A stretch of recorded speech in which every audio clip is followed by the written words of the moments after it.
Demi Lovato went from Disney's golden child to one of the biggest pop stars in the world, and then almost overnight, she became one of the most exhausting figures in pop culture. Oversharing, constant image changes, and PR disasters slowly pushed her out of the mainstream media. But how did she lose her way? Let's rewind a few years back. In July 2018, Demi Lovato's career hit a breaking point. She was found unconscious in her Hollywood Hills home. The cause? A near-fatal opioid overdose after 6 years of sobriety. Tonight, family says singer Demi Lovato is awake and responsive. TMZ reports the singer was unconscious, rushed to the hospital just before noon today. She was rushed to the hospital in critical condition, and for days, nobody knew she'd survive. News 6 has seen Narcan in action. Last July, we were outside the Orange County Jail when a woman's heart stopped beating twice. Deputies told us she overdosed on heroin. For millions of fans who had followed her journey, the headlines were devastating. This wasn't just another celebrity scandal, this was a fight for her life. When she finally returned to the public eye, the narrative was one of survival. She sat down for emotional interviews, spoke about her relapse, and shared details of her recovery journey.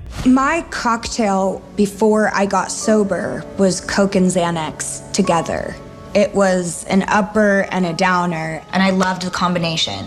Once I relapsed, the floodgates were open. But unlike many public figures who eased their way back into the spotlight, Demi launched straight into full transparency mode. Every interview brought a new confession: her experiences with sexual assault, pressures of fame, her fluctuating sobriety, and even spiritual revelations about seeing the other side during her overdose. And obviously, you can't do that with heroin before you become addicted to it. At first, this brutal honesty was praised. People admired her courage in breaking taboos. But as months went by, the headlines kept coming, each revelation trying to undo the last in an emotional way. Demi's return wouldn't be quiet. In fact, it would only make things worse. From 2018 onward, Demi Lovato's career became a case study in rapid-fire reinvention. Each new album cycle felt like a complete personality transplant. Her 2021 album Dancing with the Devil, The Art of Starting Over, embraced a moody pop aesthetic and explored her overdose and recovery. But by 2022, she had shifted into a punk rock persona for holy fuck, complete with leather outfits, heavier guitar riffs, and a far more aggressive tone. In between, spiritual imagery, alien-themed content, and public conversations about gender identity, coming out as non-binary and using they/them pronouns, before later adding she/her pronouns back into the mix. I'll officially be changing my pronouns to they/them.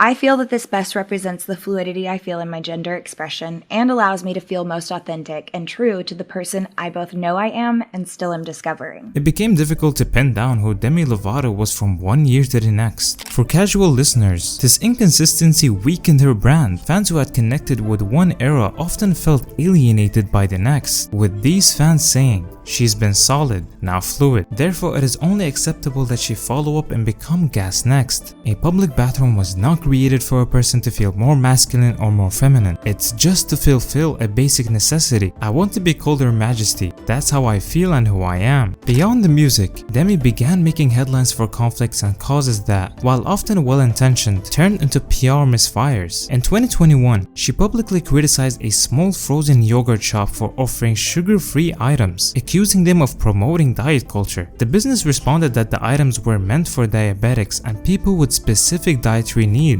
The internet turned on her almost instantly, accusing her of targeting a small business without understanding the full picture. "We are not diet vultures. We cater to all of our customers' needs for the past 36 years. We are sorry you found this offensive." Diet stuff and health food stuff, it wasn't clear to me that it was for specific health needs, and so I didn't know that. I just took it as, okay, I'm going into a froyo shop, I'm seeing sugar-free, I'm seeing this and that. If there was a sign that said celiac, vegan, I would have understood. That would have been clear messaging to me. The Froyo Gate incident was followed by her controversial California sober approach to recovery, where she allowed herself to use marijuana and alcohol while abstaining from harder substances. Many in the addiction recovery community saw this as sending a dangerous message, and Demi later admitted that the method wasn't sustainable for her. And then there was the alien controversy, where Demi insisted calling extraterrestrials aliens was offensive. "We have reached new levels of low." While likely meant as a lighthearted or inclusive remark, it quickly became an internet mess, reinforcing the perception that Demi was out of touch. I don't know, it's just,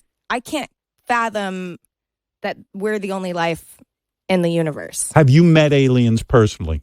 No, I haven't. You consider the word alien offensive to extraterrestrials? Okay, here's the thing about that. Go ahead. Someone who is an expert in this field told me that, and then I said it in one interview, and people are like, "Oh my God, she's being so sensitive," and I was like, "No, it's just that's what I was told." These weren't massive scandals in isolation, but together they formed a pattern. Demi seemed to repeatedly insert herself into continuous debates or niche issues that alienated more people than they convinced. It wasn't that her cause lacked merit, it was that the delivery often came across as combative, reactive, or disconnected from public sentiment. Being in the fourth dimension means existing consciously in both time and space. But for me, it means having conversations that transcend the typical discourse. By the early 2020s, audiences had been through a relentless cycle of Demi Lovato revelations, rebrands, and controversies. Her constant presence in headlines, combined with the emotional heaviness of her public persona, created a kind of Lovato fatigue. Second, everyone thinks that Demi uses the shock factor of their trauma to make everyone give their work attention. Their last lead single started with their lyrics, "Demi leaves rehab again, I can't believe I'm not dead," and their Finsta name was Trauma Queen Forever. New singles no longer felt like exciting cultural moments. They felt like brief interludes between waves of personal disclosure. Even her documentaries, once groundbreaking for their openness, began to blend together in the public consciousness. For an artist who had once dominated award shows and pop radio, this drop in cultural urgency was stark. Demi's social media presence once made her one of the most relatable pop stars online, but as her posts grew heavier, tackling complex social issues, addiction struggles, and personal identity, her platforms lost the light-hearted charm that often fuels viral success.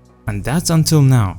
Demi Lovato decided to rebrand starting July 9th, 2025, with her posting on Instagram this picture with the caption reading, "I'm not so sure I've ever felt like this before." This rebrand has been doing her a huge favor, with some people even praising the new image. And now after the rebrand and the promotions, her new single is receiving a lot of good feedback. Her song Fast has been growing very fast. It's because now she fully understood what she needs, and all she needed was a touch of what she was known for, and that's her bubbly character that simply makes all of us reminisce the Disney days. Demi Lovato's rise began in the mid-2000s as part of Disney's powerful star-making machine, starring in Camp Rock alongside the Jonas Brothers and leading the sitcom Sonny with a Chance. Her transition to music was smooth and explosive. Early hits like Skyscraper and Give Your Heart a Break positioned her as one of pop's most emotive singers. She distinguished herself from her peers not only through vocal ability, but through her willingness to speak openly about mental health, eating disorders, and addiction. By the early 2010s, Demi was a fixture in pop culture. She served as a judge on The X Factor, toured internationally, and amassed a fanbase that felt deeply connected to her honesty. And we all know how Camp Rock is considered historic in our lives.